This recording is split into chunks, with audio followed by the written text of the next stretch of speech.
अच्छी आदतों को और बुरी आदतें लग जाती। भाई सुबह नहीं उठना है, कभी ठंडी होगी, कभी गर्मी होगी, कभी बरसात होगी, कभी पेट खराब होगा, कभी जुकाम होगी, कभी दोस्त से मिलाए होंगे तो कभी फिल्म देख आए होंगे, कभी रात में मोबाइल चलाए होंगे तो कभी नींद पूरी नहीं होगी। मैं ये सोचता था ये कोई कैसे एब्सेंट हो सकता है, 4 पीरियड निकल जाएंगे और मैं पूरी ताकत लगा दूं जीवन भर का, बेटा तो 4 पीरियड का जो माहौल था वापस आने वाला नहीं है।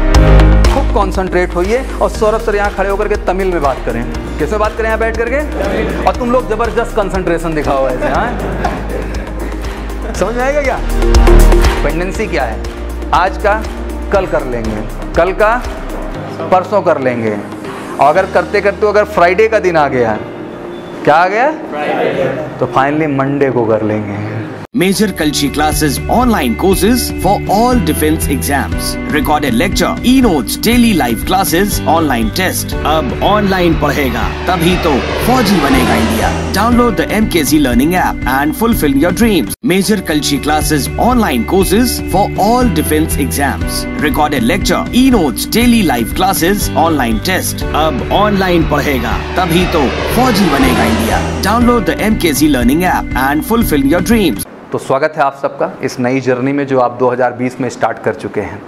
I know the time was very challenging, समय बहुत टफ था, and thank you for all the love and support you are giving, because जिस कॉन्फिडेंस से मैं आया और मैंने इस बात को कहा कि आप लोग घर से निकलें, आएँ और लग जाएं। कुछ चीज़ों को मैंने बड़ी स्ट्रेट अवे क्लैरिटी भी कर दी कि एज में कोई चेंज नहीं होने वाला है, किसी भी चीज़ में कोई चेंज नहीं होने वाला है। और बीइंग यहाँ का आप रेजिडेंट होने के नाते, या कह लीजिए कि जो प्रोसीडिंग हो रही है, लकली आप नवंबर में एयरफोर्स का अपना फेज, दैट मीन जो कि मार्च में डन हो जाना चाहिए था, आपका 19, 20, 21, 22, 23 यादगार डेट हो गई वो। हाँ, एंड इंटरेस्टिंग, अभी मैंने एक बच्चे का इंटरव्यू लिया, उसका थोड़ा लाइव इंटरव्यू लिया तो आवाज़ क्लियर नहीं थी, आप लोगों ने सुना भी होगा।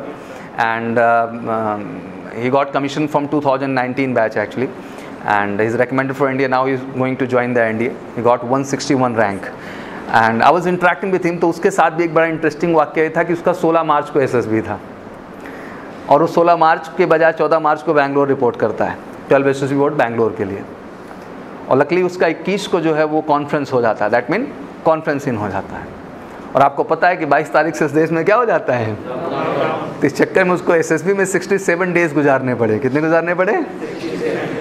तो मैंने कहा लोग एकेडमी में जाके फ़ौज की ज़िंदगी जीते हैं, तुम्हें मौका मिला SSB में जाके फ़ौज की ज़िंदगी जीने का। तो दैट्स रियली वेरी इंटरेस्टिंग। और यही नहीं, जो हमारा एयरफोर्स का बैच जुलाई में गया, दैट मीन जो बच्चे हमारे 2019 सेकेंड बोले तो सितंबर में जो एयरफोर्स के एग्ज़ाम में अपीयर हुए थे, जिनका PSL हमारा जुलाई में आया और वो ज्वाइनिंग के लिए गए, उन्हें भी सर्वाइविंग थोड़ा रहना पड़ा।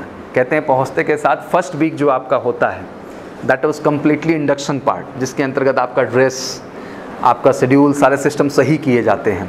फिर आप एक वीक के बाद फ्लोर पे आते हैं, दैट मीन ट्रेनिंग पे आते हैं।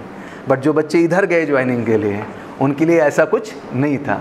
उन बेचारों को 1.5 महीने जो है वो क्या रहना पड़ा, क्वारंटाइन रहना पड़ा।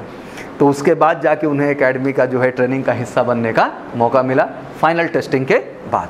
बहरहाल सारे बहादुर थे, ऐसे कोई केसेस निकल के हमारे सामने आए नहीं, सारे के सारे फिट थे और सारे के सारे ट्रेनिंग प्रोसीजर के लिए एक्टिवेट होके आगे गए।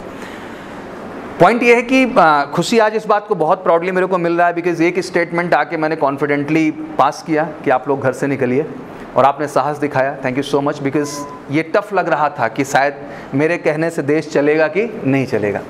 But I think that believe come to, because अच्छा लगता है जब लोग भरोसा दिखाते हैं और उस भरोसे को कायम करने में हम अपनी पूरी ताकत लगाते हैं, और यही बॉन्डिंग होती है जो हमें एक सही दिशा में ले जाने का प्रयास करती है। ये जर्नी बहुत कमाल की होगी, जहाँ बेटा आप खुद को ऑब्वियसली एकेडमिक दृष्टिकोण से बेहतर करने का कोशिश करेंगे, उतना ही अहम होगा कि हम फिजिकल दृष्टिकोण से भी खुद को बेहतर करें। और साथ ही साथ इन दोनों कड़ी में जब हम बेहतर होने के लिए बढ़ेंगे, तो सबसे कमाल की बात है कि हम इंसानी तौर पे भी बेटा क्या होंगे, बहुत बेहतर होंगे। बिकॉज फौज का ओवरऑल टेस्टिंग जो है बेटा, वो फाइनल एजेंडा है कि आपकी एक पर्सनैलिटी का टेस्ट है। किसका टेस्ट है? तो हमें एक अच्छा इंसान भी बन के आना है। मुझे लगता है कि पढ़ाई, फिटनेस एक पार्ट है, बट इन सब के साथ साथ जो अहम पार्ट है वो यही है बेटा कि आप कितने अच्छे इंसान बन जाएंगे इस जर्नी में, जहाँ वाकई में आप में एक फ़ौजी कहलाने का, एक फ़ौजी होने का और एक फ़ौजी भावना रखने का जज्बा आपके अंदर होगा। और मुझे लगता है कि आपकी सफलता का फाइनली सबसे बड़ा कारण क्या बनेगा बेटा? वही बनेगा। तो बिल्कुल इंटरेस्टिंग जर्नी शुरू हो चुकी है। फॉर पॉइंट बीइंग ऑब्वियसली नवंबर में आप जो है जो बच्चे, कितने लोग हैं जो मार्च का अटेम्प्ट जो है फॉर्म भर रखे हैं, हाथ उठाएं। मार्च वाले, ठीक है, मार्च वाले भी रिलैक्स जोन में हैं। किस जोन में हैं? उनको लगता है हमारी तैयारी क्या हो चुकी है, डन हो चुकी है, तो नहीं निकले। बहरहाल आप लोगों के लिए भी कुछ बुरा नहीं हुआ है, बिकॉज सेकंड अटेम्प्ट आपको मिलेगा। एक बात मैं हमेशा आपने नोटिस किया होगा, कैमरे पे स्ट्रांगली आके कहता रहा कि फ़ौज अपना शेड्यूल तो टाइम से ही शुरू करेगी। क्या जुलाई का बैच था, शायद वो बहुत क्रूशल टाइम था, क्या जुलाई के बैच ज्वाइन करने नहीं गए? तो आपको ऐसे क्यों लगता है कि जनवरी का बैच ज्वाइन करने नहीं जाएगा? जनवरी का ही बैच अपने टाइम पे ज्वाइन करने जाएगा। फेज 2 वालों को थोड़ा सा समय मिल सकता है। ऑब्वियसली आपका एग्जाम सितंबर में होता है, दैट मीन जो हमारा एयरफोर्स सेकंड था, सितंबर बीत चुका है, आप अक्टूबर में खड़े हैं। नवंबर में हम एयरफोर्स फर्स्ट की बात कर रहे हैं जो कि मार्च के शेड्यूल पे है। पहले एयरफोर्स सेकंड को लेके भी क्वेश्चन सर बनता है कि आखिर आप उसको लेके क्या सोच रहे हैं। ऑब्वियसली हमारी जो पूरी संभावना, हमारा जो पूरा कैलकुलेशन चल रहा है या जो डिस्कशन चल रहा है इस समय, दिसंबर लास्ट तक प्रोजेक्टेड है। क्या है? बट जनवरी जा सकता है। क्या हो सकता है? क्योंकि उस बैच को ज्वाइन कराने का अभी कोई प्रेशर नहीं है, क्योंकि जो ये बैच होगा ये कब जाके ज्वाइन करेगा बेटा? जुलाई में। कब ज्वाइन करेगा बेटा? जो हमारे एयरफोर्स सेकंड में आप अपीयर होंगे, दैट मीन 90% तो उन्हीं का बहुमत है यहाँ पे। फर्स्ट वाले तो तैयार मान लिए हैं ना खुद को कि हम तो सर ऑलरेडी 1 साल क्या किए थे, तैयारी किए थे, तो हम अभी निकल के संघर्ष नहीं करेंगे फिर से। हम सब सामान्य होने का इंतजार करेंगे, जो कि सही नहीं है, क्योंकि कुछ भी सामान्य होने वाला नहीं है। हमें इसी परिस्थिति में खुद को लेके बढ़ना होगा। और गवर्नमेंट ने कह दिया आत्मनिर्भर बनो। क्या कह दिया भाई? अब मुझे ये नहीं समझ में आ रहा है कि क्यों समझ में नहीं आ रहा है। मुझे ये नहीं समझ में आ रहा है कि क्यों समझ में नहीं आ रहा। उसने कहा कि आप अपने निर्णय लीजिए, आप आगे बढ़िए, अपना काम करिए, हम आपको रोक टोक लगाने नहीं आ रहे हैं, बस अपनी सुरक्षा और अपना आप ख्याल रखें, दैट इज़ इंपॉर्टेंट। तो बेटा सेकंड के भी कह सकते हैं कि ड्यूरेशन जनवरी तक हम एक्सपेक्ट कर रहे हैं, क्योंकि उसका बैच जुलाई में स्टार्ट करना है, तो इतना प्रेशर नहीं है। बट पहले फिर से हम एयरफोर्स फर्स्ट की बात करेंगे। किसकी बात करेंगे? जो कि 2021 की एंट्री है। और कमाल की बात है कि वो वेल अप टू डेट अपने मार्च के ही शेड्यूल पे हो रहा है। कब हो रहा है? उसके शेड्यूल में कोई भी चेंजेस नहीं है। तो लकली जो फर्स्ट वाले हैं उनका तो गोल्डन है, ये फर्स्ट भी देंगे, सेकंड भी देंगे और फर्स्ट भी देंगे। तो बैक टू बैक 3 अपॉर्चुनिटी जो है इनको अगले 3-4 महीने में, आप कह सकते हैं मोटा मोटा ये हर महीने हिट है। हाँ, तो इनका मतलब पूरा फाइनल सेटलमेंट चल रहा है। और नालायक अगर 3 बार में नहीं हुआ तो फिर कभी नहीं होगा ज़िंदगी में, क्योंकि इससे ज़्यादा अपॉर्चुनिटी नहीं है। तो आई नो कि this was difficult time and we survived a lot, but अगर इसको पॉजिटिव होकर सोचें तो this is the most important time. ये सबसे कमाल का टाइम आपको मिला है, जहाँ आप अपना 100% दे करके, और ऑब्वियसली सितंबर से लेकर नेक्स्ट सितंबर तक की आपकी जर्नी है, जो कि टेक्निकली जो फर्स्ट वाले हैं उनको 4 मौके मिल जाते हैं इस प्रक्रिया में, और जो सेकंड वाले हैं उनको कितने मौके मिल जाते हैं? 3 मौके मिल जाते हैं। मुझे लगता है it's a very golden year for you बेटा।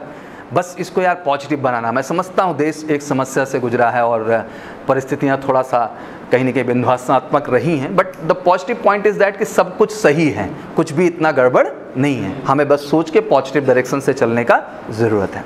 जहाँ मैं इतना क्लैरिटी के साथ एयरफोर्स का फिगर आपके सामने रख रहा था, उतनी ही क्लैरिटी अब नेवी में भी आ रही है।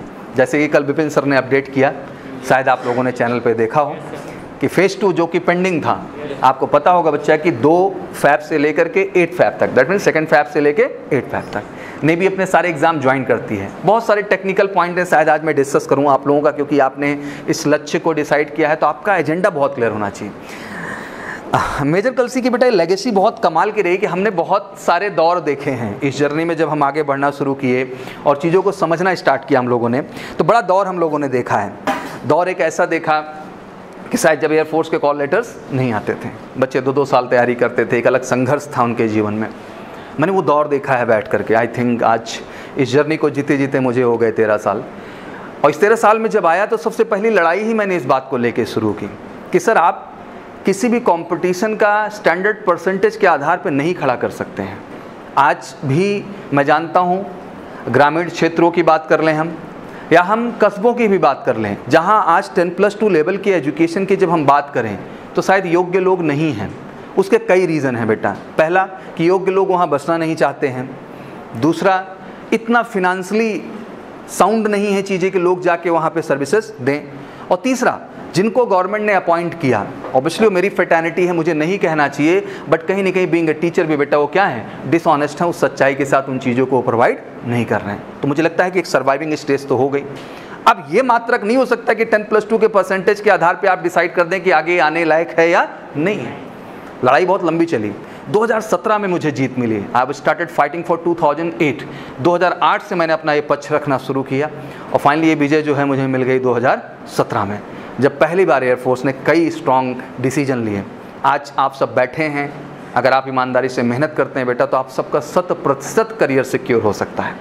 और इसमें आप कमाल की बात है कि किसी और पे दोष नहीं लगा सकते हैं, सब कुछ आपके हाथ में है कि आप कितना फोकस्ड और कितना कंसिस्टेंट अप्रोच लेते हैं। लड़ाई जीत हुई और जीत में obviously air force first on second को क्लियर किया गया।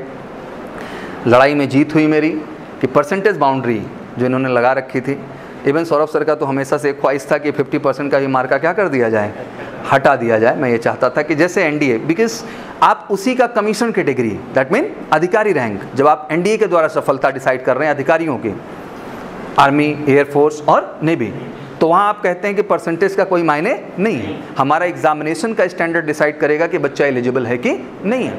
तो हमने कहा सर यही बात तो एयरफोर्स में भी लागू होती है ना, यही बात तो सर नेवी में भी लागू होती है, यही बात तो सर आर्मी में भी लागू होती है, नॉन कमीशन कैटेगरी में, वहाँ आपके क्राइटेरिया ही चेंज हो जाते हैं। चलो बहरहाल 50% का मार्का सामने आया और इस पर चीज़ें चलना क्या हुई, स्टार्ट हुई। अब पहले जहाँ एयरफोर्स से ये लड़ाई थी, पहले वही लड़ाई नेवी से भी चल रही थी, क्योंकि उनके यहाँ का भी हालात क्या था, सेम टू सेम। बट हमें ये बहुत अच्छे ढंग से पता था कि जब तक एयरफोर्स निर्णय नहीं लेगा तब तक नेवी निर्णय लेने वाला नहीं है। तो जैसे एयरफोर्स का फाइनलाइजेशन हुआ, मुझे पूरा श्योर हो गया कि अगले 1 साल के अंदर अंदर हमारा नेवी भी निर्णय ले लेगा। हाँ, बट निर्णय में इस तरह का निर्णय होगा कि लाइक एसएसआर को उन्होंने क्या कर दिया, परसेंटेज लेस कर दिया। दैट मीन कोई भी परसेंटेज मार्का नहीं अलाउड है नेवी एसएसआर एंट्री के लिए, एमआर एनएमआर के लिए तो बहरहाल है ही नहीं ओवरऑल। बट आर्टिफिशियल अप्रेंटिस उन्होंने 60% का एक मार्का क्या किया बच्चा, लगाया। बट लकली मैं आपको कहना चाहता हूँ एक पॉजिटिव फीलिंग के साथ आज कि बहुत जल्द ये भी मार्का आपको हटा हुआ दिखाई देगा। मैं इस बात से ये बात नहीं बताने की आपको कोशिश कर रहा हूँ कि मैं चाहता हूँ कि जो है बेवकूफ़ लोग भी एंट्री करें, मेरा ये कहने का उद्देश्य नहीं है। मेरा उद्देश्य ये है कि मौका हर बच्चे को मिलना चाहिए। और ये सबसे बड़ा एग्जाम्पल सेट हुआ था बिहार से। 2017 का रिजल्ट जो था वो खतरनाक सिचुएशन में गया, that mean it was completely unconditional, जहाँ की पूरी तरह से गलत किया गया बच्चों के साथ। आप सोचिए उनके करियर पे क्या लग गया, बच्चा एक तरीके से ताला लग गया। तो शायद ये फाइट उसी के अगेंस्ट थी और हम लोगों को फाइनली उस पर विजय मिली। और इस तरह से नेवी ने भी अपना सिस्टम एयरफोर्स की तरह क्या किया, जारी किया। तो अब अगला प्रश्न यही है कि जो नेवी फर्स्ट का एग्जाम 2 फैब से लेकर 8 फैब तक दिए थे बच्चे, मार्च में रिजल्ट भी आ गया था। और आप बिलीव करेंगे कि 14 मार्च से उनका फेज़ 2 शेड्यूल्ड था, लेकिन सब कुछ क्या होता चला गया, टर्न होता चला गया। और फाइनली अब वो फेज़ 2 25 अक्टूबर तक सबके एडमिट कार्ड्स क्या हो जाएंगे, अलाउ। क्या किसी ने नेवी के एग्ज़ाम अपीयर किया है इसमें? अच्छा, नहीं किया। तो फेज़ 2 जो है वो 25 अक्टूबर तक एडमिट कार्ड इशू हो जाएंगे बेटा। और हमारा टारगेट ये है कि 15 नवंबर तक पूरी एक्सपेक्टेशन है कि phase 2 navy, SSR, artificial apprentice, MR जो भी एंट्रीज रही हैं उनका फाइनली डन कर लिया जाएगा। बट पहले ये प्रश्न ये बनता है कि सर अब फेज़ 1 में तो उतना हमारा इंटरेस्ट रहा नहीं सर, दैट मीन फर्स्ट वाले में, सेकंड का क्या हालात हैं? तो बिल्कुल सेकंड के लिए भी आपको एश्योरेंस दे दूं बेटा कि दिसंबर महीने में लास्ट तक आपका शेड्यूल आ सकता है नेवी सेकंड का भी। दैट मीन आपका वो भी करियर अपॉर्चुनिटी साथ साथ है। बट इंटरेस्टिंग बात उसके साथ एक और ये है कि फैब में आप फिर से वेल शेड्यूल तरीके से नेवी का एग्जाम फरवरी के फर्स्ट वीक में जाके क्या कर रहे होंगे बेटा। तो that mean 2 opportunity back to back आपके पास ये है। पहले इंडियन कोस्ट गार्ड ने भी घोषणा कर दी है अपनी, जो कि उनका शेड्यूल पड़ रहा है जनवरी में। कब पड़ रहा है बेटा? 15 जनवरी के बाद। उनका भी जल्द ही मैं वीडियो लेके आऊँगा and I brief the schedule and information. उनके भी एग्ज़ाम में आपको अपीयर होने का मौका मिलेगा। मैं समझाना क्या चाह रहा हूँ टेक्निकली, अभी मैं आर्मी तक नहीं ले जा रहा हूँ आपको, मैं केवल एयरफोर्स, नेवी और कोस्ट गार्ड पे आपको रोक रहा हूँ, ठीक है बेटा। बट पहले आर्मी ने भी अपनी सारी घोषणा कर दी है और मैं आपको बताऊँ कि हमारी लगातार लड़ाई आर्मी को भी लेके चल रही है, क्योंकि आर्मी की भी एंट्री एज सच कोई ख़राब एंट्री नहीं है, बट एक मानसिकता बड़ी विचित्र बना दी गई है। मानसिकता से सर क्या मतलब है कि उसमें पहले फिजिकल टेस्ट को रखा हुआ है, देन फिर वो क्या कराते हैं, even in the army you are going for the technical department, it's very good. If you are going for the clerical responsibility, it's very good. The candidate from the bio background, they are going for the nursing. Even in Air Force, the bio background candidate is going for the Y group. क्या वो नहीं जा रहे हैं? क्या commerce वाले नहीं जा रहे हैं? वो भी तो जाहिर है ना, कोई बुराई थोड़ी ना है. तो same way army having the nursing category also. मैं मानता हूँ जीडी एंड ट्रेड्समैन का एक क्राइटेरिया ऐसा माना जाता है कि सर हमने इतनी अच्छी एजुकेशन ली है, तो हम डिज़र्व करते हैं थोड़ा सा सर बेटर जाने के लिए। बट संघर्ष क्या है कि संघर्ष ये है कि हमने अब बहुत ब्रॉड वीडियो एक बनाया है, शायद आप आर्मी बटालियन कोर वो मेरा वीडियो देखेंगे तो यू विल अंडरस्टैंड। मैंने पूरे आर्मी के स्ट्रक्चर को उसमें ब्रीफ किया, जिसमें उन्होंने 13 ZROs बना रखे हैं, जोनल रिक्रूटमेंट ऑफिसर्स, और उसी के पैरेलल उन्होंने 73 AROs बना रखे हैं, आर्मी रिक्रूटमेंट ऑफिसर्स जो बनाई गई हैं। AROs जो होते हैं बेटा, ये अमूमन जितने भी जोनल होते हैं, जैसे हमारा उत्तर प्रदेश है तो यहाँ भी क्या होंगे, जोन होंगे। जैसे हमारा लखनऊ जोन हो गया, तो लखनऊ जोन के अंदर बेटा कुछ डिस्ट्रिक्ट होंगे, क्या होंगे, उन डिस्ट्रिक्ट को सेंट्रलाइज करके एक वहाँ ARO बनाया जाएगा, ठीक है ना। दैट मीन्स 73 AROs के माध्यम से वो वीडियो देखेंगे तो विल गेट ऑल डिटेल। और देखा करो, बिकॉज बेटा आप जिस क्षेत्र विशेष का निर्धारण कर रहे हैं, अगर आप उसको जी नहीं रहे हैं तो it's very wrong. I cover a video for the air force academy, अगर आप देखें तो मैंने एयरफोर्स बेलगाम कर्नाटका से लेके बैंगलोर तक की पूरी लाइफ को क्रमबद्ध तरीके से कवर किया है। आपका वो ड्रीम है, अगर आप अपना सपना भी नहीं देखेंगे तो ज़िंदगी में क्या पॉजिटिविटी आएगी। अगर आप देखें तो मैंने पैरेलली नेवी का भी कवर किया, जिसमें मैंने पूरा का पूरा चिल्का का एक एक स्टेप क्रमबद्ध तरीके से पूरी जर्नी, आपके पहला पग रखने से लेके आपका पासिंग आउट परेड अंतिम पग तक की पूरी जर्नी को क्रमबद्ध तरीके से समझाने का कोशिश किया है। केवल उद्देश्य ये है बेटा कि आप अनभिज्ञ ना बने रहें, आप जिस क्षेत्र विशेष का निर्णय ले रहे हैं उसके लिए आपके अंदर पॉजिटिविटी हो, आप हर बात समझें, अंडरस्टैंड करें। तो कहने का मतलब आपके पास एक अपॉर्चुनिटी अपकमिंग मार्च से पहले पहले इंडियन कोस्ट गार्ड की भी क्या दिख रही है, श्योर दिख रही है। और मैंने कहा जैसे कि आर्मी के लिए मेरी लड़ाई जारी है, ईश्वर चाहेंगे तो 2021 या 22 में ये प्रोजेक्शन हमारा क्लियर हो जाएगा कि आर्मी भी सेम फॉर्मेट पे चलेगी। जैसे एयरफोर्स ऑनलाइन फॉर्म निकाला, ऑनलाइन फॉर्म भरा, परसेंटेज क्राइटेरिया बिल्कुल नहीं रहेगा, उसमें भी पहला स्टेप बेटा रिटन टेस्ट होगा, उसको जो क्रैक करेंगे वो फेज़ 2 के लिए। हमने कहा सर आप AROs में बुलाओ, आप ZROs में बुलाओ, मुझे उससे कोई एतराज़ नहीं है, बट रिटन टेस्ट तो ऑनलाइन कहीं भी हो सकता है, उसके लिए थोड़ी ना आपको ये क्रेडिट। हमने कहा एयरफोर्स क्या कर रही है, अपना फेज़ 1 तो कहीं भी करा ले रहे हैं, बट फेज़ 2 के लिए अपने सेंट्रलाइज सेंटर बुला के टेस्टिंग कर रहे हैं, आप भी तो फॉर्मेट लागू कर सकते हैं। तो obviously army is thinking about it, army ने इस बात को सोचना शुरू कर दिया है। अगर ये कर लेता है बेटा तो मुझे लगता है कि नॉन कमीशन कैटेगरी में तीनों के तीनों एंट्री मास्टर एंट्री होंगे, और इस देश के लाखों यंगस्टर को बहुत ही सुदृढ़, बहुत ही प्लान्ड और बहुत ही up to the mark job एक सही एज में और एक सही टाइम पे मिल जाएगी, जो मुझे लगता है कि देश के विकास में एक बेहतर योगदान हो पाएगा। मैं ये स्ट्रक्चर आपको समझा रहा था। अब ये है में ये होता है कि सर जर्नी तो स्टार्ट हो चुकी है, एंड क्या हमारी प्रायोरिटीज़ होंगी सर, हम कैसे कैसे काम करेंगे, because even on Sunday I am going to take a session. तो मैं पहला सेशन जो है संडे को शुरू करने चल रहा हूँ, that is my first interactive session with all of you. अमूमन ये सेशन हमेशा मैं अप्रैल में स्टार्ट करता हूँ, बट इस बार एग्जैक्टली मैं 6 महीने लेट हूँ। कितना लेट हूँ भाई? क्योंकि 6 महीने मौका नहीं मिला। क्या नहीं मिला? ताकत तो हमने पूरी लगाई थी कि I get the opportunity, but चलो कोई नहीं, जब जागो तभी सवेरा। I always take the thing positive, जो हुआ सो हुआ सर, वाट लगा देंगे। इतनी अपॉर्चुनिटी सामने आ रही सर, हम जान लगा के मेहनत करेंगे सर, इसी में सफल होकर दिखाएंगे। ये सब के लिए बुरा टाइम होगा, बट सर हम अपने लिए, अपने परिवार के लिए और ऑब्वियसली इस देश के लिए और समाज के लिए एक बेहतर टाइम के रूप में कन्वर्ट करेंगे, और बेटा वो सच्चाई से ही तय कर पाएंगे। तो पॉइंट ये बनता है कि अब जर्नी हमारी स्टार्ट हो चुकी है। ऑब्वियसली टीचिंग प्लान आपके हाथ में आ चुके होंगे।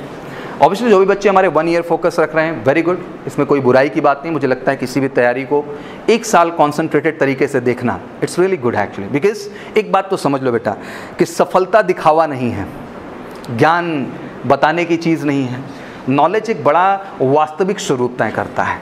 और कहते हैं ना कि नॉलेज का होना ज़्यादा ज़रूरी है बजाय परसेंटेज के।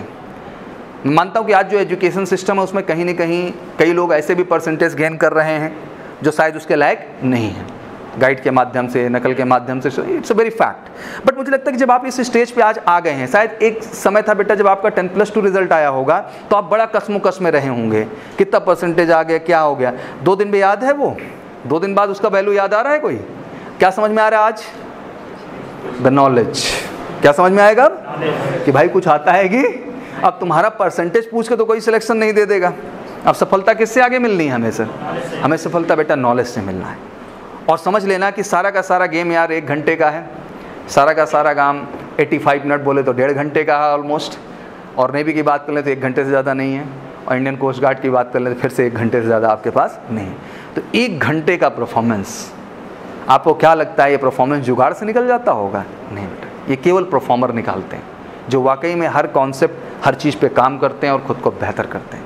और दोनों स्टेज में लागू होता है। मैं मानता हूँ कहने को ये नॉन कमीशन कैटेगरी है बेटा, बट एक बात बड़ी प्राउडली मैं आपको ऐड कर दूँ, इट्स ऑलवेज बेस्ट प्लेटफॉर्म, और मैं इसको किसी भी एंगल से कमीशन कैटेगरी से इस एफर्ट को कम नहीं मानता हूँ, क्योंकि वाकई में ये डिसाइड करता है कि आपका नॉलेज का लेवल क्या है, क्योंकि टाइम बहुत लिमिटेड है और टाइम मैनेजमेंट का हमें विशेष ख्याल रखना है।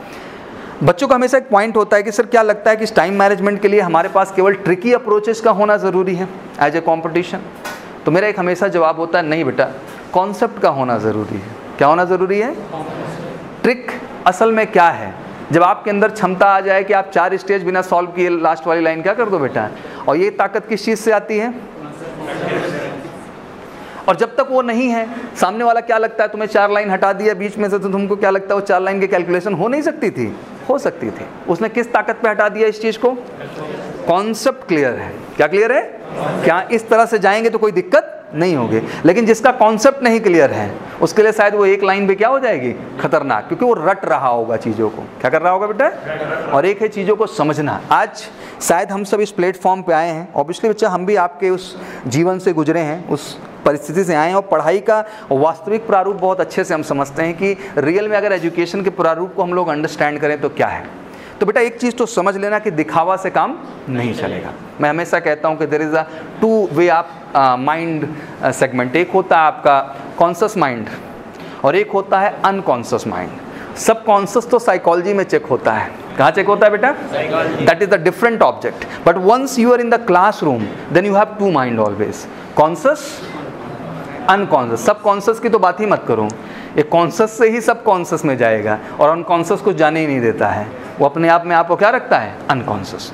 जानते हैं बेटा, there is nothing major difference. शायद ये फोटो आप देख रहे हैं ना, एक आदमी आया, मैं इसको पूरी जिंदगी खड़ा होकर आपको दिखाता रहूं, शायद आप पूरा जीवन इसको देख के ना समझ पाएं। यहाँ प्रॉब्लम इस बात का नहीं है कि आपका जो है कहीं से दिक्कत है, क्योंकि आपको इस चीज़ का आइडेंटिफाई करने का क्षमता नहीं है। आपके अंदर क्या नहीं क्षमता है? एक नॉर्मल आदमी और एक पागल में डिफरेंस किस बात का है? एक नॉर्मल आदमी को पंखा दिखा दो, पागल आदमी को पूरा जिंदगी देखता रहेगा, उसके पास किस चीज़ की क्षमता खत्म हो गई बेटा? किसी भी ऑब्जेक्ट को वो आइडेंटिफाई नहीं कर पा रहा है, इसीलिए वो क्या है बेटा? पागल है। और जो कॉन्शियस है उस तुरंत उसको क्या कर लेगा? इसीलिए वो सेंसिबल है। क्या है? तो देखो, पागल की परिभाषा ये नहीं डिफाइन करते हैं कि वो पागल है। पागल कोई व्यक्ति बेटा केवल इसलिए कहा जाता है क्योंकि उस चीज़ को आइडेंटिफाई नहीं कर पा रहा है, और कोई सेंसिबल इसलिए कहा जाता है भैया कि उस चीज़ को क्या कर रहा है? आइडेंटिफाई कर ले रहा है। तो यहाँ एक बड़ा प्रश्न बनता है, रोज इस बोर्ड पे काले काले अक्षर में लिखा जाएगा मैथ रूपी चीज़ें, फिजिक्स रूपी चीज़ें, इंग्लिश रूपी चीज़ें, जीके रूपी चीज़ें, और ये जो लिखा जाएगा यहाँ पर, ये काले अक्षर में लिखा, और आप भी वहाँ बैठ के उसको क्या कर रहे हो बेटा? देख रहे हो। अब देखने में मायने रखता है कि कॉन्शियस होके देख रहे हो कि अनकॉन्शियस होके देख रहे हो। और इंटरेस्टिंग बात क्या है बेटा पता है आपको? 90% अनकॉन्शियस है। 90% क्या है? केवल दिखावा चल रहा है यहाँ से बैठ के। क्या चल रहा है? केवल दिखावा, फॉर्मेलिटी, केवल फॉर्मेलिटी कर दी। हाँ ठीक सर, बढ़िया सर लिख रहे हैं, अच्छा है, बहुत बढ़िया चल रहा है सर। समझ में एक अक्षर अंदर नहीं आ रहा है, क्योंकि आइडेंटिफाई करने की क्षमता नहीं है, उस कॉन्सेप्ट पे कमांड नहीं है, अंदर से वैल्यूशन नहीं है। तो हम लोग बेटा एक्टिंग करने लगते हैं। क्या करने लगते हैं? ये मैं इस बात को इसलिए बेटा इतना स्ट्रांगली पॉइंट आउट कर रहा हूँ क्योंकि आप भी इस दौर से गुजरेंगे कि बहुत सारे ऐसे कॉन्सेप्ट होंगे भैया यहाँ पे जिसको आप आइडेंटिफाई नहीं कर पाएंगे, और जब उसको बेटा आप आइडेंटिफाई नहीं कर पाएंगे तो आप इस क्लास के अंदर बैठने मात्र से कॉन्शियस नहीं कहलाते हैं, आप अनकॉन्शियस हैं। तो सर यहाँ अहम ये है कि अपनी सच्चाई को एक्सेप्ट करना है, भागिएगा मत। आप याद करिए कि जिन चीज़ों को आपने इग्नोर किया अपने क्लास के दौरान, आज भी आपके लिए वो चीज़ डाउट बना हुआ है। क्या बना हुआ है? क्या आपको लगता है कि दुनिया का कोई भी प्रॉब्लम केवल प्रॉब्लम गिनाने से सॉल्व हो सकता है? नहीं, आपको उस चीज़ में जाना पड़ता है। एक मैथ का सवाल जो आपको ना आता हो, क्या लगता है कि पूरी ज़िंदगी में वो सवाल आपको कब तक नहीं आएगा? जब तक आप उसके लिए प्रयास नहीं करेंगे। क्या नहीं करेंगे? तो हमारा प्रॉब्लम ये है बेटा कि हम एफर्ट्स नहीं करते हैं। क्या नहीं करते हैं? हम आते हैं बैग लेकर के, पूरी ड्यूटी अदा करते हैं यहाँ पे नियम से, सारी फॉर्मेलिटीज़ डन करते हैं, नियम से बैग टांगेंगे, आएंगे, रखेंगे, 3 घंटे बिताएंगे, और फिर उसके बाद अंत में चले जाएंगे और सब ढाक के 3 पात हो जाएंगे। डोंट बी लाइक दैट बेटा, बी ओरिजिनल यार। ये लड़ाई अब सच्चाई की है। क्या तुमने परसेंटेज पाया, तुमने कैसे पास किया, भाड़ में जाए, मुझे उस बात से फ़र्क नहीं पड़ता है। और मेरी जो लड़ाई रही इस कंपटीशन को लेके, इसी बात को लेके थी कि सर देश 10+2 तक क्या करके भेज रहा है मुझे इस बात से मतलब नहीं है, बट हाँ उसके 10+2 के बाद हमारे ऊपर एक मौलिक जिम्मेदारी आ जाती है कि बच्चे को हर चीज़ उस पॉइंट से हम पढ़ाना शुरू करेंगे कि हम ये मान लेंगे कि वो बच्चा लेमैन है, क्या है, और उसने उस तरीके से उस चीज़ को क्लियर करके नहीं आया, और उसी अंदाज में। और बेटा आप भी यार ये डिसाइड कर लो कि अगर आप इस एकेडमी का, इस मेजर कलसी परिवार का हिस्सा बने हो, ऑब्वियसली जिसके सदस्य हम हैं, शायद जिस ब्रांड पे हम सबका भरोसा होता है, शायद इंडिविजुअल हम किसी को नहीं पहचानते हैं, बट एक नाम होता है जिस नाम पे हम चलना क्या करते हैं बेटा, तो वो एक ऑर्गेनाइजेशन है, एक स्वरूप है जो आपके सामने क्या है, खड़ा है अपनी क्रेडिबिलिटी के साथ। जैसे देश होता है, क्या होता है बेटा, देश एक आइडेंटिफिकेशन है। देश के अंदर बहुत लोग हैं, देश के अंदर बहुत लोग काम कर रहे हैं, बट असल ताकत क्या है बेटा, हमारा देश होता है, क्योंकि देश की ही विचारधारा, देश का ही प्रेम, देश की ही सोच हमें देश को आगे बढ़ाने का क्या देती है, मौका देती है। तो ऑब्वियसली मेजर कलसी परिवार उसी तरह है, हम एक देश की तरह हैं बेटा, और हम सब इसके अंग हैं। हम सब अपनी तरफ से ईमानदारी से कोशिश करते हैं कि इस ऑर्गेनाइजेशन का, इस क्रेडिबिलिटी का सच्चाई के साथ पालन हो। अब अहम ये होता है, अगर मैं ये बात आपसे कह रहा हूँ तब आपके लिए भी ये चीज़ लागू हो जाती है कि आखिर में वाकई में आप कॉम्पिटिशन क्वालिफाई करने आए हैं या फिर महीना या आप साल पूरा करने आए। बेटा इस बात को आपको समझना है। हम तैयार हैं, I don't have a problem. हम तैयार हैं आपको डाउट काउंटर देने के लिए, हम तैयार हैं आपका इंडिविजुअल समस्या सुनने के लिए। मत हिचकिचाइएगा बेटा, जो दिखावा हम अभी तक किए हैं, आगे दिखावे से काम नहीं चलेगा। आप कमज़ोर हैं इस बात से शर्म क्यों कर रहे हो यार, एक्सेप्ट करना भाई। कोई पैदा होते स्टार होता है क्या, और हम क्यों किसी से कंपेयर कर रहे हैं खुद को, ज़रूरत है क्या?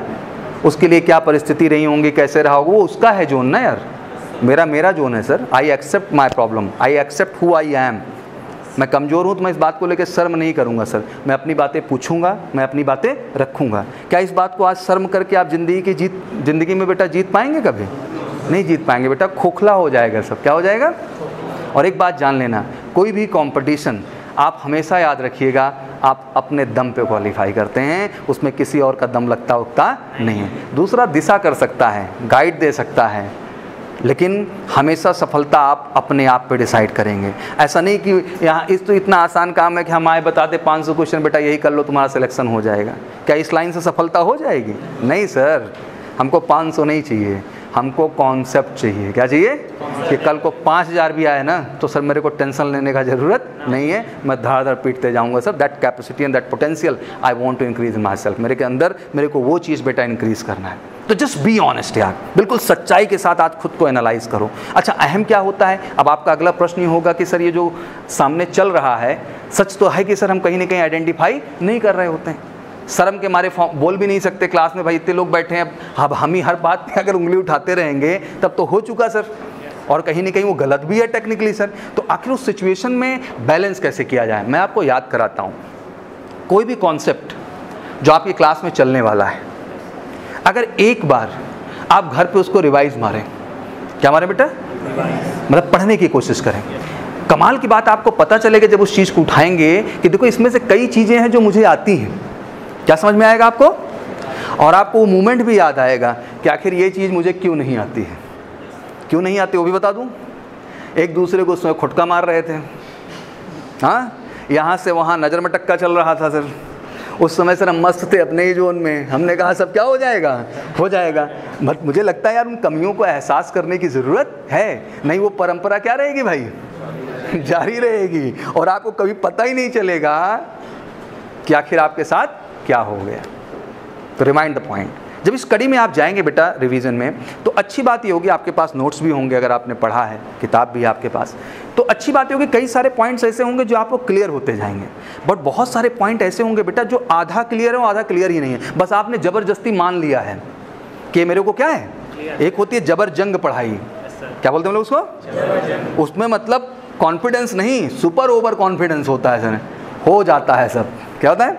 कुछ नहीं हो जाता भाई, ये कोई रोबोटिक्स नहीं है, ये एक सिंपल मैथ है, सिंपल फिजिक्स है, जो कि कॉन्सेप्ट पे ही क्या कर रही है, ड्रिवन हो रही है। ये अपने आप नहीं हो रहा है कोई चीज़, सब कुछ प्रैक्टिकल है, फार्मूले लग रहे हैं, कॉन्सेप्ट लग रहा है, तभी वो चीज़ क्या हो रहा है बेटा, हो पा रहा है, अपने आप थोड़ी हो जा रहा है। तो इस फिनोमेना से भी बाहर निकलना है। नहीं सर, अगर मुझे इतना सा भी संदेह रह गया है बेटा, वो संदेह बड़ा होता जाएगा धीरे धीरे, वो घाव बना देगा आपके लिए छोटा सा घाव। तो उस घाव को मरहम पट्टी करके क्या कर लेना है भाई, अब उसके लिए चाहे जितना झुकना पड़े, चाहे जितना गिड़गिड़ाना पड़े, चाहे जितना पीछे पीछे भागना पड़े, ये तुम्हारी जिम्मेदारी है। तो उसको क्या करो बेटा। और कोई ये डायलॉग मार दे कि मैं बैठ के सबका घाव देख रहा हूँ, तो ये बात क्या होती है, गलत होती है। आइडियलिस्टिक तो चीज़ें चलेंगी ही बेटा, बट कहते हैं ना अपना मर्ज इंसान खुद समझता है, अपनी प्रॉब्लम इंसान खुद समझता है। मैं इधर खड़ा हूँ कि आप सबका प्रॉब्लम समझ रहा हूँ क्या, तो गंदी बात है। आइडियली मैं समझ सकता हूँ क्या क्या नालायकीपंती की जा सकती है, बट प्रैक्टिकली तो नहीं समझ सकता तुम किस लेवल के नालायक रहे।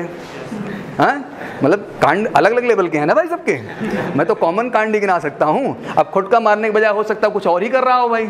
हाँ, अभी अपना अपना ऑब्जेक्ट है चीज़ों को एनालाइज करने का। तो पॉइंट ये है समझने का कि सर हमें अपनी छोटी छोटी कमियों को इग्नोर नहीं करना।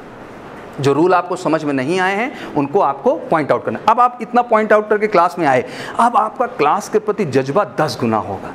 बच्चे कहते हैं सर क्लास, मैं तो कभी कभी सोचता हूँ I never make a single day absent in my academic years. मैंने कभी भी अपने पढ़ाई के दौरान पूरे जीवन मुझे लगता नहीं कि मैंने कभी एक क्लास भी एब्सेंट की होगी। मैं ये सोचता था कि कोई कैसे एब्सेंट हो सकता है, मतलब I always think about it. It's not easy ना यार, 4 पीरियड निकल जाएंगे, कितने निकल जाएंगे, और मैं पूरी ताकत लगा दूं जीवन भर का बेटा, तो 4 पीरियड का जो माहौल था वापस आने वाला नहीं है। उसके बावजूद इतनी बड़ी हिमाकत कर रहा है। मतलब क्या है कि उसका इंटरेस्ट लेवल डाउन है। इंटरेस्ट लेवल डाउन क्यों है, उसके पीछे कोई और दोषी नहीं है, उसका कुछ भी एनालिसिस नहीं है उस चीज़ को लेके, उसका कोई भी कमांड नहीं है, फिर से वो हवा में है। कहाँ है बेटा। तो लेट्स बी प्रैक्टिकल यार, एक बार एनालाइज करो, आपको पता चलेगा कि ये चीज़ मेरे को आती है, ये चीज़ नहीं आती है। अब आप क्लास के अंदर हैं, आपका अटेंटिवनेस ऑटोमेटिक बेटा, कहते हैं लोग कॉन्सेंट्रेशन, कॉन्सेंट्रेशन का मतलब ये थोड़ी होता है भाई कि बोर्ड को घूर दिए, बोर्ड भी डर गया साला डर के मारे, भाई इतना घूर काहे रहा है आदमी। हाँ, कॉन्सेंट्रेशन का मतलब घूरना नहीं होता है, कॉन्सेंट्रेशन का मतलब बेटा अंडरस्टैंडिंग होता है, कॉन्सेंट्रेशन का मतलब इंटरेस्ट होता है। और किसी भी चीज़ में इंटरेस्ट कब आएगा आपको, जब वाकई में वो चीज़ आपको आती होगी। आप जब, अब अच्छा एक बात बताइए, आप खूब कॉन्सेंट्रेट होइए और सौरभ सर यहाँ खड़े होकर के तमिल में बात करें, किस में बात करें यहाँ बैठ करके, और तुम लोग जबरदस्त कंसंट्रेशन दिखाओ ऐसे। हाँ, समझ में आएगा क्या, क्योंकि उसका आपको आइडेंटिफिकेशन नहीं है। क्या नहीं है, तो कंसंट्रेशन का दिखावा मत करिएगा। वैसे ज़्यादातर करते हैं बट करिएगा मत, वो मजाक है एक तरह का, और आपको पता है कि आप दिखावा कर रहे हैं। कमाल की बात है कि सारे सवालों के जवाब आपके पास हैं। It's be real, sir real हो के सही डायरेक्शन पे काम कर लिया जाए, और भाई केवल साल 6 महीने का फोकस है, लाइफ सेट है। क्या इससे अच्छा कुछ हो सकता है बेटा 10+2 लेवल पे, मुझे कोई बताए खड़ा होकर के। I am from the defence background, it's not mean that कि मैं उसको प्रेज कर रहा हूँ खड़ा होकर के। I am trying to tell you the reality, मैं आपको वास्तविकता बता रहा हूँ बेटा कि 10+2 पे इससे बेहतर करियर ऑप्शन आपके लिए नहीं हो सकता। और कमाल की बात है कि आपकी जर्नी रुकने वाली नहीं है। आपकी जर्नी, क्या आप एयरफोर्स नेवी में हो जाएंगे तो आपको लगता है कि 2 साल की ट्रेनिंग कंप्लीट करके आएंगे तो आप एक दिन बैठेंगे। पहला एंट्री करते के साथ आपके हाथ में ACC का फॉर्म होगा। किसका फॉर्म होगा, ACC डन मारेंगे 1 2 3 4, तब तक फिर आपके पास पहले SEC का हाथ होगा। किसका हाथ होगा, it's a special entry in commission category in the air force. मतलब मौकों पे मौका, क्या है बेटा, आर्मी में थोड़ा SCO एंड PCSL के नाम से जाना जाता है, बट आपके यहाँ ACC तक ही परमिशन है एयरफोर्स में। और नेवी में भी बेटा ACC के अलावा 2 ऑप्शन और बढ़ा देता है, जिसको आप लोग बोलते हो एक CWE, क्या बोलते हो बेटा, कमीशन वर्दी exam, it will take you on the commission category. And parallelly एक और होता है बेटा दैट कॉल HET, क्या कहा जाता है, higher education test, that in navy, and parallelly AC। तो मतलब 3 बैक प्लेटफॉर्म जुड़े रहते हैं जो आपको क्रमशः कमीशन की ओर खींच रहे होते हैं। तो यार ये ऐसा नहीं कि जर्नी रुकने वाली है बेटा, ये जर्नी क्रमशः क्या है बेटा, चलने वाली है। तो अच्छाई से करेंगे तभी तो आगे जा पाएंगे, और कोई रास्ता होगा क्या इसका, नहीं। तो आज से आइडेंटिफिकेशन पे काम करेंगे। आप क्लास में आएंगे, जो कॉन्सेप्ट शुरू हुआ लाजमी सी बात है, समझ में आता है तो वेल एंड गुड, समझ में आता है तो कूदना भी नहीं है। यहाँ एक दिक्कत और है, अगर समझ में आ रहा है तो बैठेगा ही नहीं, कूदता रहेगा एक ही जगह पे। हाँ, उसको रोकना पड़ेगा, इट्स नॉट गुड एटीट्यूड। आपको आता है मतलब आप में धैर्य होना चाहिए, ठीक है ना। अब लाजमी सी बात है, जो आता रहेगा बेटा उस पर तो 100% आपका कंसंट्रेशन रहेगा, क्योंकि आप इंजॉय कर रहे हैं उसको। क्या कर रहे हैं, because already aware that. But कमाल की बात बेटा, जैसे ही वो चीज़ स्टार्ट होगी जो आपको नहीं आती है, क्योंकि आज आपको पता है कि आपको क्या नहीं आता है, आपका ऑटोमेटिक कंसंट्रेशन बेटा 1000% पे जाएगा। किस पे जाएगा, ये ज़िंदगी का लास्ट मौका है मेरे भाई। कैसा मौका है, इसके बाद नहीं मिलेगा, मैं आपको खुल के बता देना चाहता हूँ।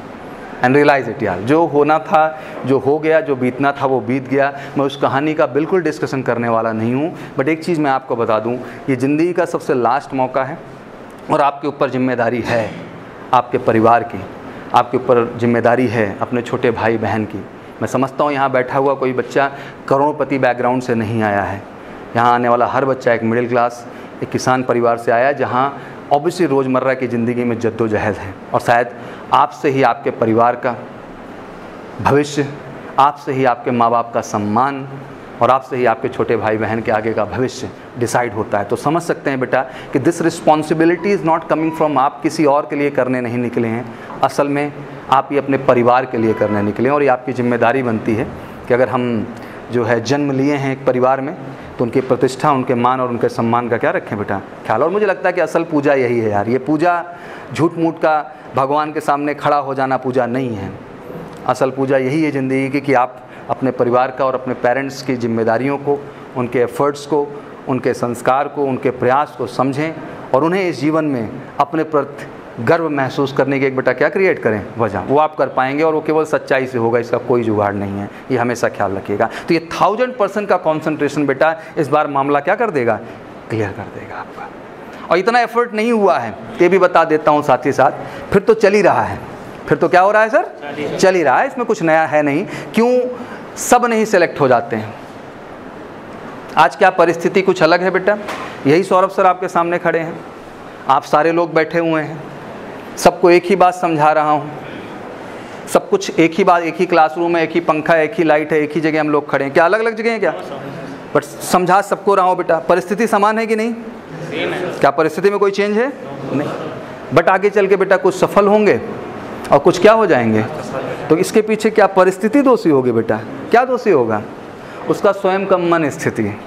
शायद जो आज सुन भी रहा होगा उसको लग रहा है गजब पका रहा आदमी पिछले 10 मिनट से, एक ही पॉइंट पे लटका हुआ है, इतना तो हम रिवाइज कभी किए ही नहीं ज़िंदगी में जितना ये कराने की कोशिश कर रहे हैं। मतलब ऐसा भी थॉट प्रोसेस रहता है, बट एक्सेप्टेड, क्योंकि समाज में ऐसे भी लोग होते हैं। बट नहीं बेटा, हमें वो नहीं बनना है, हमें थोड़ा सा प्रैक्टिकल बन जाना है। क्या बन जाना है? आइडियलिज्म में नहीं जिएंगे, बैकैती नहीं करेंगे, ओरिजिनल इंसान बनेंगे। क्या बनेंगे बेटा? दोनों दृष्टिकोण से, ज्ञान के भी दृष्टिकोण से सर हम ओरिजिनल हैं, हम हवा में नहीं है सर, और सर हम फिजिकली भी ओरिजिनल है सर, हम हवा में बिल्कुल चलने वाले इंसान नहीं है। और पर्सनालिटी तो इम्प्रूव करना ही है आपको क्रमशः, अपनी कम्युनिकेशन से लेके हर प्रॉस्पेक्ट। अक्सर बच्चों से मिलता हूँ, सर मेरा बड़ा अंग्रेजी कमज़ोर है। अच्छा, उससे मिलते मिलते 5 साल बीत गया। कितना मिल गया? 5 साल। और जब मिलेगा सेम लाइन, तो मैंने एक दिन पूछ ही लिया भाई कि भाई ये जितना तुमने समय कमज़ोर कहने में गुजारा, क्या इसका इतना भी हिस्सा तुमने इन 5 सालों में कभी उस चीज़ को बेहतर करने के लिए भी गुजारा? तो नहीं सर, बस कह देते हैं, मामला रिलैक्स हो जाता है, इट्स नॉट माई मिस्टेक, हाँ बस हम क्या हैं, कमज़ोर हैं। अरे भाई, इस बात को कह के तुम किसी का हित कर रहे हो या किसी का नुकसान हो रहा है, इसका फाइनली इफेक्ट किसके ऊपर आने वाला है? आपके ऊपर आने वाला है। तो तुम किसी बीमारी को घूम घूम के गिनाते रहो या उसको मेहनत करके फोकस करके खुद को बेहतर करने की कोशिश करो। अच्छा, ज़िंदगी में क्या होता है बेटा कि हमारे ड्रीम, हमारे प्रॉस्पेक्ट बड़े बड़े हैं, बट जैसे एफर्ट्स की बात आती है, किसकी बात आती है, तो हमारा सारा सेंस जो है वहाँ गड़बड़ होना, वो इतना आसान भी नहीं है, वो इतना आसान नहीं है। शायद बहुत मैच्योर होने के बाद, बहुत सुलझा हुआ होने के बाद, मैं भी आज ज़िंदगी की कई ऐसे स्टेजेस हैं बेटा जहाँ पे जा कर के एक्सपेक्टेशन है कि इतना हम कर ले जाएं, इतना बेहतर हो जाएं, बट आपको दिल की बात बताऊं कि शायद उसकी कंसिस्टेंसी मेंटेन करने के लिए शायद मुझे खुद से रोज़ जद्दोजहद करना पड़ता है, खुद को वार्न करना पड़ता है, ईश्वर के सामने कमिटमेंट करना पड़ता है, माँ बाप की कसम खानी होती है, तब जाके मेरे अंदर ताकत आती है बेटा कि मैं अपनी उस परंपरा को क्या रखूँ, जारी रखूँ। क्योंकि बेटा कोई भी चीज़ एक दिन में निकल के बाहर नहीं आती, ये बहुत सतत प्रयास की प्रक्रिया है, और ये सतत प्रयास बनाए रखना इतना आसान नहीं होगा यार। कहते हैं कंसंट्रेशन एक बिंदु है, लेकिन डिस्ट्रैक्शन पैदा करने के लिए 1000 बिंदु आपके सामने आएंगे। तो 1000 चीज़ों को अवॉइड करना एक उस चीज़ के लिए जिसमें आपको मज़ा भी ना आ रहा हो, वो इतना आसान नहीं होगा। तो ऑब्वियसली इसमें बेटा आप अपने दिल की शक्ति, अपने ईश्वर की शक्ति, खुदा की शक्ति, अपने माँ बाप की शक्ति, अपने परिवार की शक्ति अपने साथ जोड़िएगा, क्योंकि उनसे बड़ी सच्चाई आपके सामने कुछ नहीं है, ये समझ के चलिएगा। तभी बेटा वो जज्बा आपका जारी रहेगा, क्योंकि फ्लैक्चुएशन रोज़ होंगे, अप्स डाउन रोज़ होंगे, रोज़ नई नई प्लानिंग्स होंगी, दिमाग घुमाएगा। मैंने एक हमेशा स्पीच ली था, आई पुट द पॉइंट, कि कहते हैं कि अच्छी आदतों को डालना पड़ता है, अच्छी आदतों को और बुरी आदतें लग जाती है, उसको डालना पड़ता है क्या भाई? सुबह नहीं उठना है, ये कौन सी आदत है? इसको डालना पड़ता है क्या? तान दो साले को, क्या फ़र्क पड़ता 10 बजे तक, हाँ? लेकिन अच्छी आदत क्या है बेटा? सुबह उठ करके दौड़ना। बट ये इतना आसान नहीं होगा, कभी ठंडी होगी, कभी गर्मी होगी, कभी बरसात होगी, कभी पेट खराब होगा, कभी जुकाम होगी, कभी दोस्त से मिलाए होंगे तो कभी फिल्म देख आए होंगे, कभी रात में मोबाइल चलाए होंगे तो कभी नींद पूरी नहीं होगी। इतने सारे सरकमस्टांस तुम्हारे सामने आएंगे और कमाल की बात है कि तुमको कोई और नहीं रोकेगा, तुमको तुम ही रोकोगे। इस बात को ख्याल रखना। तो ये कभी दोषारोपण भी लगाने का जीवन में कोशिश नहीं करना है कि आज मैं जो कुछ भी हूँ या जो भी हो रहा है उसके पीछे कोई और रिस्पॉन्सिबल है। हर चीज़ के पीछे रिस्पॉन्सिबल कौन होंगे? हम स्वयं होंगे बेटा। तो ध्यान रखिए, अच्छे लोगों की संगत बनाइएगा, बहुत अच्छे लोग अपने चारों ओर बेटा रखना है आपको, जो आप जैसा ही जज्बा रखें। अगर आपको लगे किसी भी एंगल से कि ये व्यक्ति वो जज्बा नहीं मेंटेन कर रहा है, जिस जज्बे की ज़रूरत है लक्ष्य तक जाने के, तो प्लीज़ यार हाथ जोड़ कर उससे दूर हो जाना, क्योंकि इंसान की संगत डिसाइड करती है कि कहाँ तक जाने वाला है। एक अच्छी संगत आपको बहुत आगे ले जा सकती है और एक बुरी संगत बेटा आपको बहुत पीछे भी ले जा सकती है।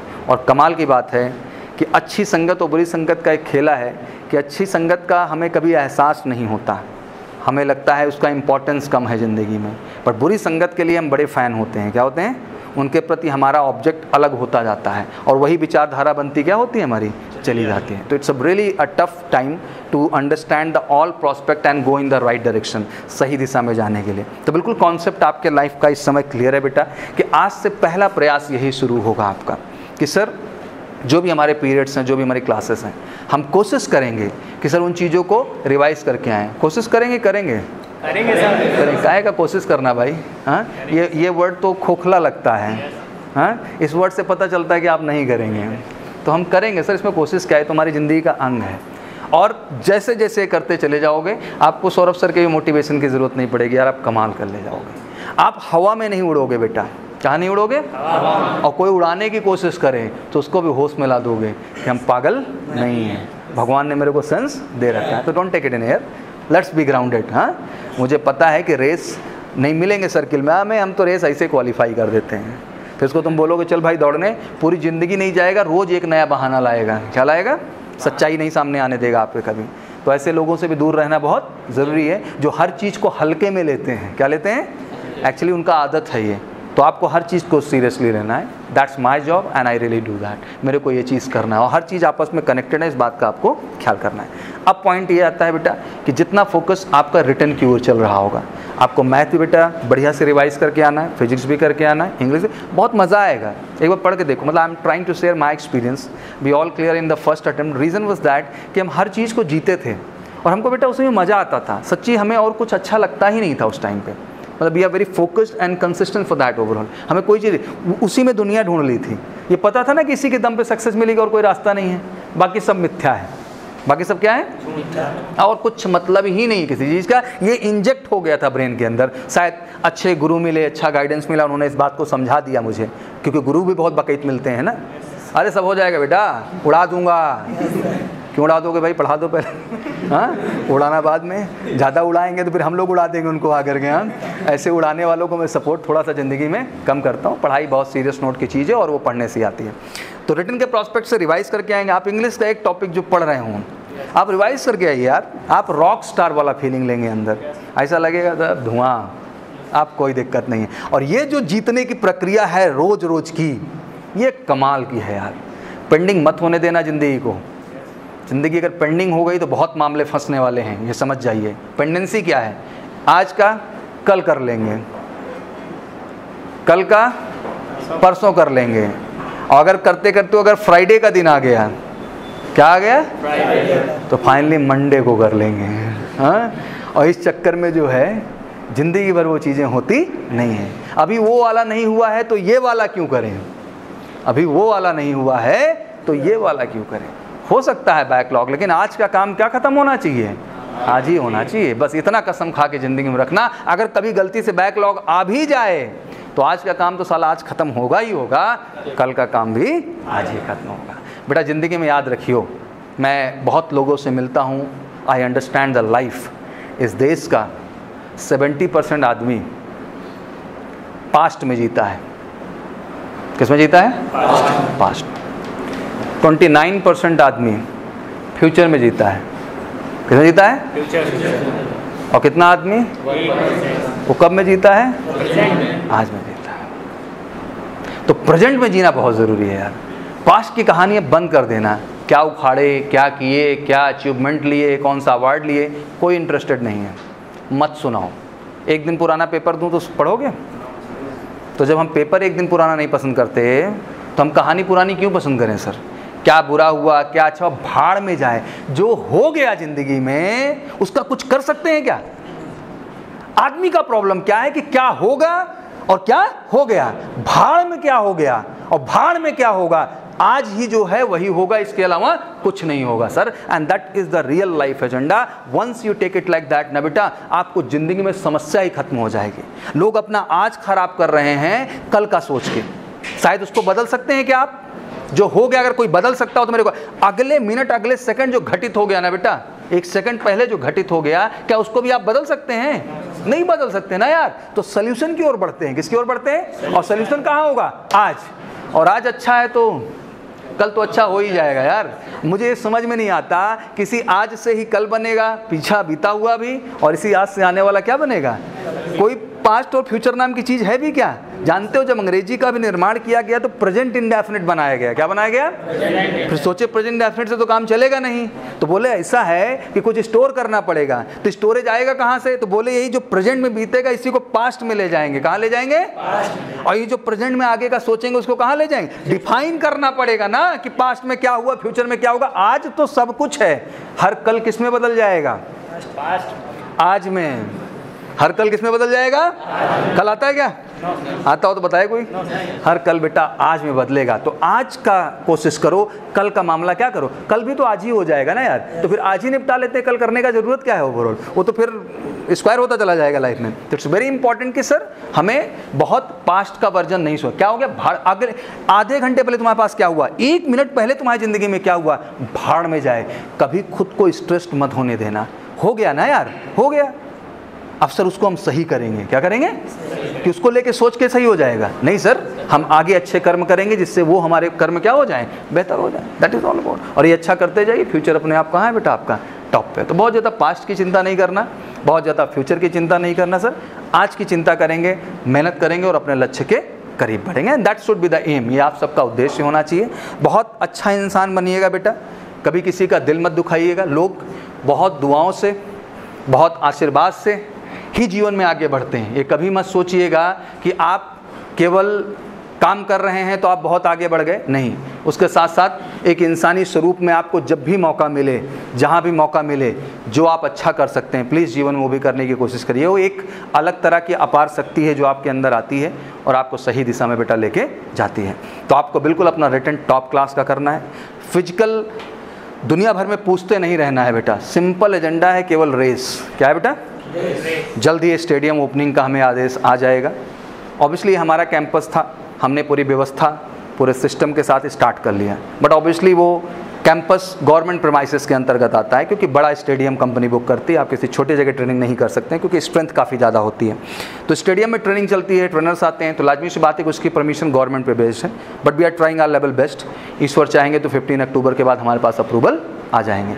जैसे अप्रूवल आएंगे ऑब्वियसली आपके हफ्ते भर का जो एफर्ट होता है, क्या होता है, वो संडे के दिन चेक हो जाता है। क्या हो जाता है? उसको किसी से पूछने की ज़रूरत नहीं पड़ेगी कि सर क्या हुआ, पता चल जाएगा कि हाँ वाकई में हम कर पा रहे हैं या, और एक्सेप्टेंस हो, कर पा रहे हो तो मानना कि हाँ कर पा रहे हो, नहीं कर पा रहे हो तो ये बोलना कि नहीं कर पा रहे हो, उसमें मक्खन मत लगाना, नहीं तो कभी ना हो पाएगा।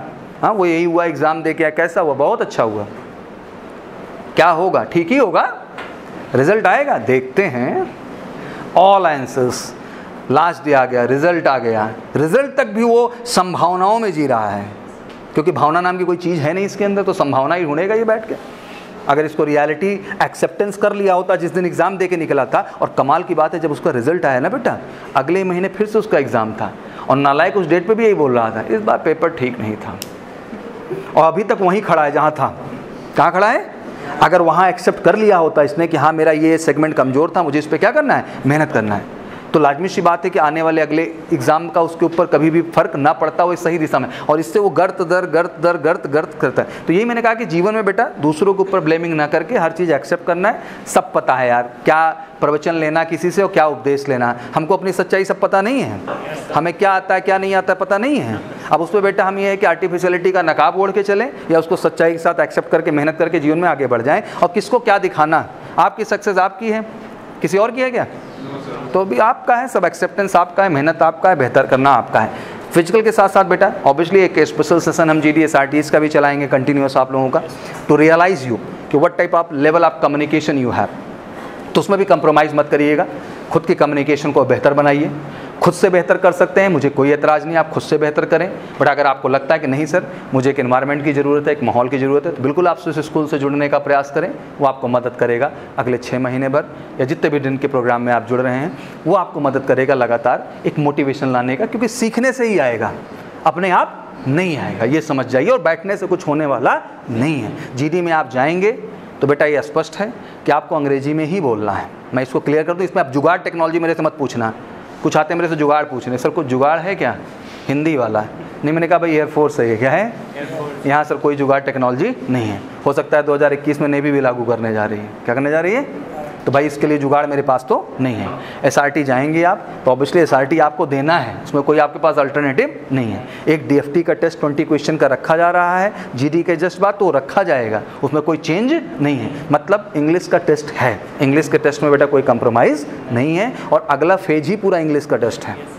अगला पेज ही किसका है? पूरा आपका है। आपका ग्रामर भी अच्छा होना चाहिए और आपका कम्युनिकेशन भी क्या होना चाहिए बच्चा? अच्छा होना चाहिए, क्योंकि एयरफोर्स में जा रहे हैं तो उस डिग्निटी को आपको मेंटेन करना ज़रूरी है। तो हर स्टेज पे हम आपको बेहतर करेंगे बेटा, बेहतर ढंग से गाइड करेंगे, सही ढंग से लेके चलेंगे।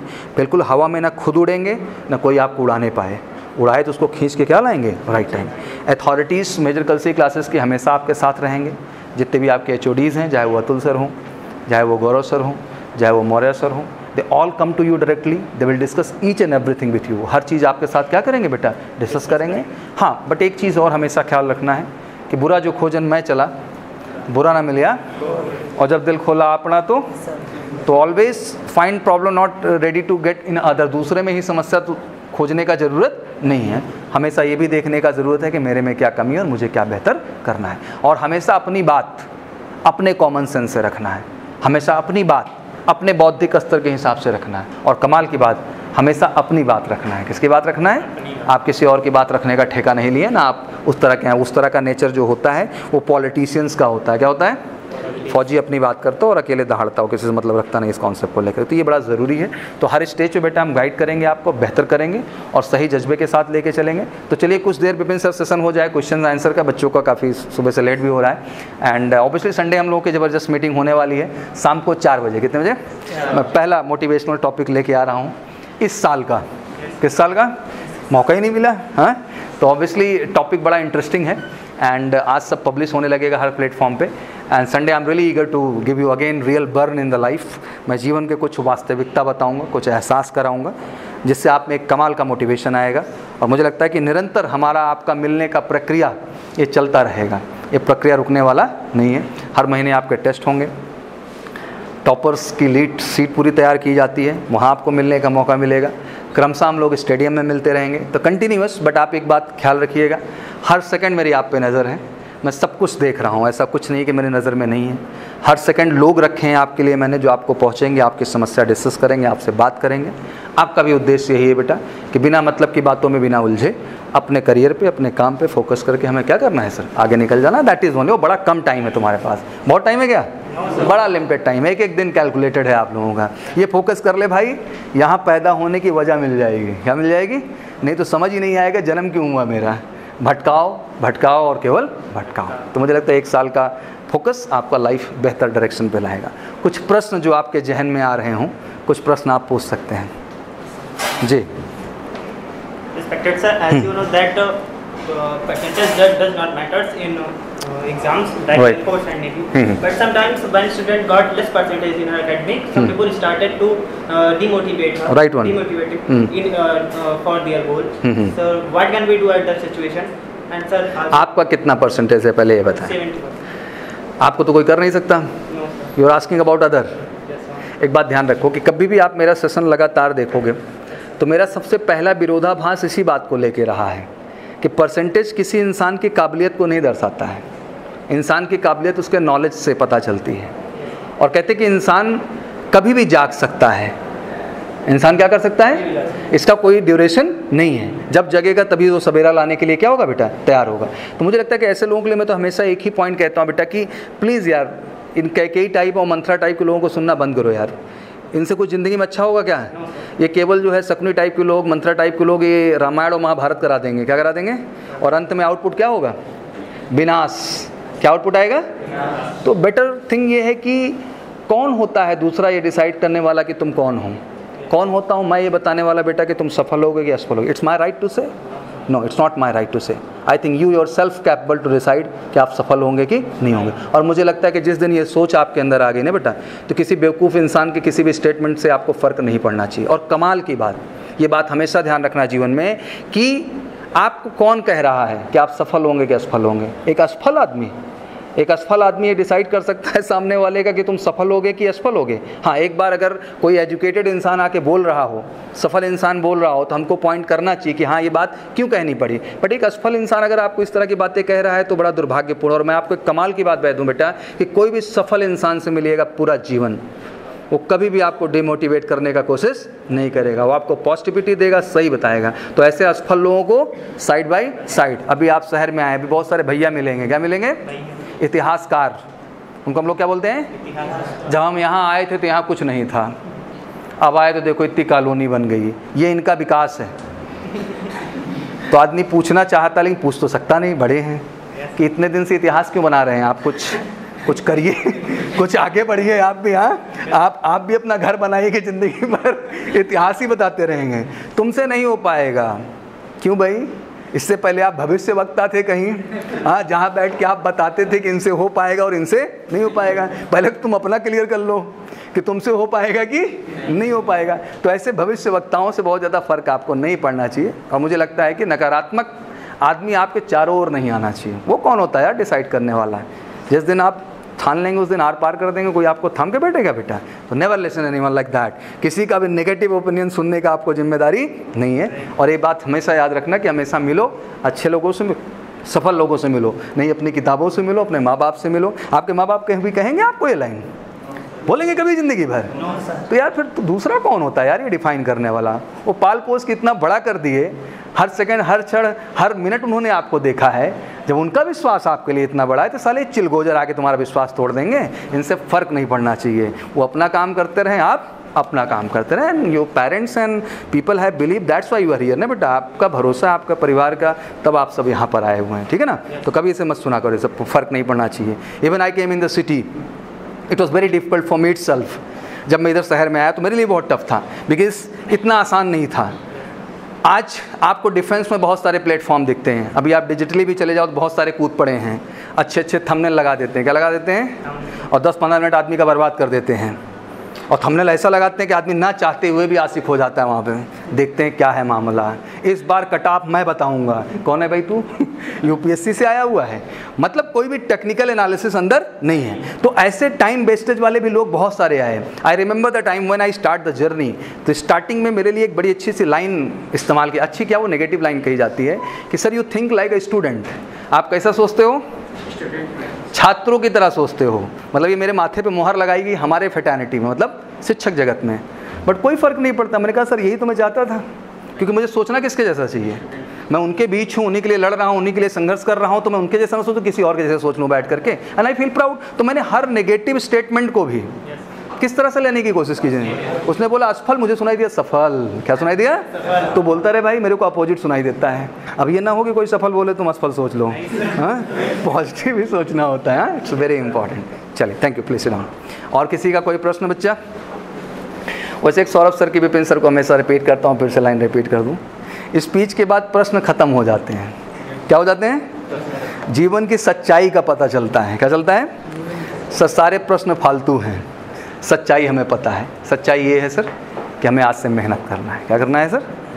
सच्चाई ये है सर कि कोई भी दिक्कत होगी, ऑब्वियसली सौरभ सर का व्हाट्सअप नंबर है। क्या है? हर बात आप बिल्कुल जेंटल तरीके से रख सकते हैं।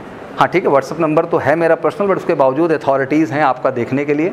बट मैं पर्सनली भी ओपन करता हूँ, कभी भी कोई दिक्कत हो बेटा किसी भी तरह की, प्लीज़ आप ये समझना कोई बड़ा भाई या मित्र की तरह आपके पास है और सही चीज़ पे आपका साथ देगा। किस चीज़ पे साथ देगा? हाँ, गलत पे भी साथ नहीं दूंगा, ये बात हमेशा ख्याल रखिएगा। It's always remember in the life. But सही पे हमेशा आपके साथ खड़ा रहूँगा, जब कहेंगे, जैसे कहेंगे, जिस तरह कहेंगे। तो I will give you the platform. बस केवल एक उद्देश्य है बेटा कि आने वाले यार अगले 1 साल में वाकई में ये वर्दी आ जानी चाहिए। दैट्स द जज्बा, that the confidence what you want to maintain. और ऐसे ही चलेंगे। आज जो बातें मैंने कुछ की हैं, समझ में आया आप लोगों को बच्चा? वेरी ऑनेस्ट तरीके से मैंने कहा है बेटा चीज़ों को, और कर लो। बहुत बातें करने का मतलब नहीं है यार, बहुत सारे ग्लैमर क्रिएट करने का मतलब नहीं है। अब ऐसा नहीं ना यार मेजर कलसी में जो आया वो सिलेक्ट हो जाएगा। क्यों हो जाएगा? जो मेहनत करेगा वो हो जाएगा। समझ रहे हैं बेटा? And it's very important. तो ये आप लोगों को समझना है और हम यही मानते हैं। जानते हैं बेटा, केवल सोचने मात्र से नहीं होगा, एफर्ट, प्रयास और मेहनत से होगा सर। करेंगे और हमारे पास करने को है ही क्या सर। हाँ, और अगर ये 1 साल भाई ऐसी की तैसी कराने से, जम के लग जाने से, अगर अगला 60 साल सुधर जाता है भाई, तो कोई बुराई है क्या? तो कर लेते हैं यार, it's a part of life. हाँ, तो thank you so much and wish you all great luck. बढ़िया से आप लोग मस्त होकर आज से पढ़ना स्टार्ट करिए अच्छे तरीके से।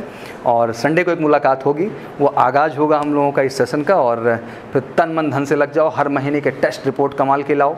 टेस्ट आपका सेम पैटर्न पे होगा जैसे वहाँ होता है। कहने का मतलब सर, जैसे वहाँ आपके सामने 25-25 मिनट के क्वेश्चन बढ़ते हैं ना, 25 मैथ, 25 फिजिक्स, 20 इंग्लिश, 30 रागा के हो जाते हैं। तो उसी क्रम में यहाँ भी उसी तरह पेपर सेम एयरफोर्स पैटर्न पे होगा। यूनिट टेस्ट आपका क्या होगा बेटा? हाँ, यूनिट टेस्ट में आप हर महीने की वो परफॉर्मेंस आपकी सच्चाई को आपके सामने क्या करेगी?